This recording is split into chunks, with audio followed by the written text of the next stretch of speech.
बात है जुलाई 2021 की, जब कोरोना हर तरफ फैला हुआ था। सचिन के घर 3 महीने पहले ही बेटी हुई थी और घर में लक्ष्मी के आने से सचिन और उसका परिवार बहुत खुश था, क्योंकि उस समय कोरोना का समय था और सचिन और मोस्टली सबका धंधा मंदा चल रहा था। तो इस वजह से उसकी फाइनेंशियल हालत ठीक नहीं थी। तो परिवार में जब उसकी बेटी आई तो उनके घर थोड़ी खुशियाँ और रौनक भी आई और साथ में थोड़ी बहुत उनके धंधे में बरकत भी आने लगी थी। बात है 8 जुलाई 2021 की रात की करीब 9 बजे, जब सचिन की वाइफ अपनी बेटी को दूध पिला के सुला देती है, जिसके बाद वो भी सोने की कोशिश करती है, पर क्योंकि जुलाई में बहुत गर्मी होती है इसीलिए वो सो नहीं पा रही थी गर्मी के चलते, जिसके बाद वो भी थक हार कर रात के करीब 1 बजे सो जाती है। और उस समय उनके घर का दरवाज़ा खुला था ताकि वेंटिलेशन ठीक से हो। सुबह के करीब 3 या 3:30 बज रहे होंगे जब उनको बर्तन खड़कने की आवाज़ आती है, जिससे घर वालों की नींद खुल जाती है और वो देखते हैं कि एक बिल्ली ने ये बर्तन गिराए होते हैं। पर जब उनका ध्यान पालने पे जाता है तो वो देखते हैं कि उनकी 3 महीने की बच्ची पालने से गायब होती है, जिसके बाद वो लोग पूरे मोहल्ले में सबको जगाते हैं और उनसे पूछते हैं अपनी बच्ची के बारे में, पर किसी को कुछ पता नहीं होता। सचिन आसपास के इलाकों में भी पता करने जाता है, पर उसको कुछ नहीं पता चलता। आखिरकार वो बच्ची गई कहाँ और उसे कौन ले गया, आइए इस गुत्थी को मिल के सॉल्व करते हैं। और welcome to the case of Kanhaiya उर्फ कन्नू द इविल ट्रांस। घबराए परेशान हुए घर वाले कफ परेड पुलिस स्टेशन पहुंचे और उनको इस इंसिडेंट की जानकारी दी। फिर पुलिस वालों ने पहले तो उनको शांत कराया और इस केस को सीरियस लेते हुए अपनी इन्वेस्टिगेशन शुरू की। पुलिस वालों ने सचिन और उसके घर वालों से पूछा कि आपका हाल ही में कोई झगड़ा वगैरह किसी से हुआ हो, तो घर वालों को तुरंत ही वो इंसिडेंट याद आया जो 1 दिन पहले ही उनके घर हुआ था। 8 जुलाई 2021 करीब शाम के 7 बजे सचिन के घर बेटी हुई थी। इसका पता जब आस पड़ोस के मोहल्ले में पता चला तो कन्हैया उर्फ कन्नू सचिन के घर आता है और आशीर्वाद के बदले 1100 रुपये, 1 नारियल और 1 साड़ी की मांग करता है।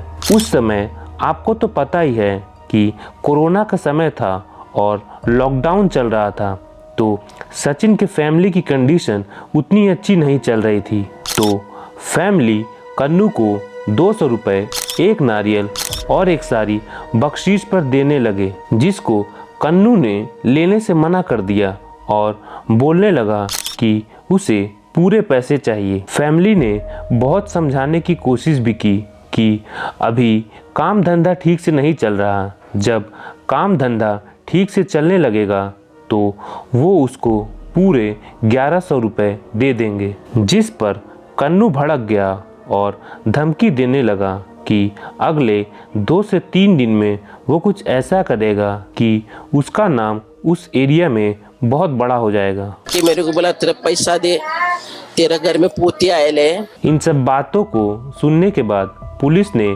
पहले तो सीसीटीवी की फुटेज से कन्नू का चेहरा आइडेंटिफाई किया और उसका पिक्चर लेके अलग अलग जगह उसकी तलाश शुरू कर दी। कन्नू का पूरा नाम कन्हैया दत्ता चौगले था। पुलिस उसके घर भी गई, पर वहाँ वो मिला नहीं।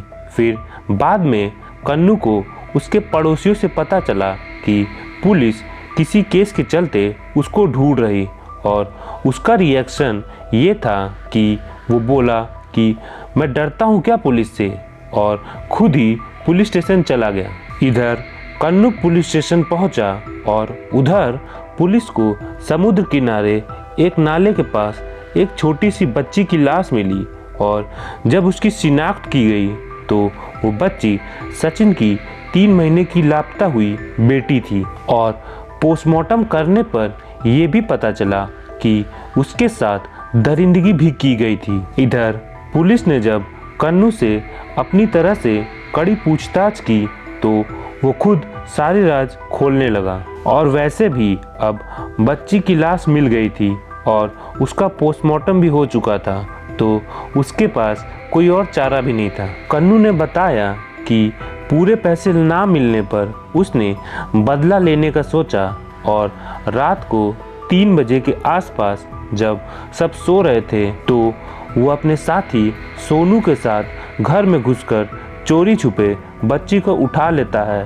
और उसके साथ घिनौना काम करता है, जिसके बाद वो उसको समुद्र किनारे फेंक देता है, जहां उसकी दम घुटने से मौत हो जाती है। यहाँ पर आपको एक बात क्लियर होनी चाहिए कि कन्नू एक ट्रांसजेंडर था, किन्नर नहीं। वो एक आदमी था जो औरत की तरह सजता संवरता था। ट्रांसजेंडर वो होते हैं जो उस जेंडर को नहीं मानते जिसमें उनका जन्म हुआ होता है, और ये किन्नर से अलग होते हैं। कन्नू ने बताया कि उसने ये सब इसीलिए किया ताकि लोगों में उसका खौफ बैठ जाए और जब भी वो किसी के घर बख्शीश मांगने जाए तो वो लोग उसको मुंह मांगी उपहार और पैसे दे। माना जाता है कि हिंदू धर्म में किन्नर लोगों का एक विशेष स्थान होता है और उनके आशीर्वाद का बहुत महत्व होता है। और कन्हैया उर्फ कन्नू ने जो हरकत की है उसने किन्नर समाज की छवि को धूमिल करने की कोशिश की है, जो कि माफ़ी के योग नहीं है। इसीलिए 26 फरवरी 2024 को मुंबई के सेशन कोर्ट ने इसे rarest of the rare case मानते हुए 24 साल के कन्हैया चौगले को पॉक्सो एक्ट के तहत फांसी की सज़ा सुनाई। ये भारत के इतिहास का पहला मामला था जिसमें किसी ट्रांसजेंडर को फांसी की सज़ा सुनाई गई है, और इस केस को जिसने भी सुना उसकी रूह कांप गई। और यही रीज़न था कि कन्हैया को फांसी की सज़ा सुनाई गई। तो इस केस को यहीं पर एंड करते हैं। Thank you for watching and do subscribe to Rahasya Khulasa. Bye.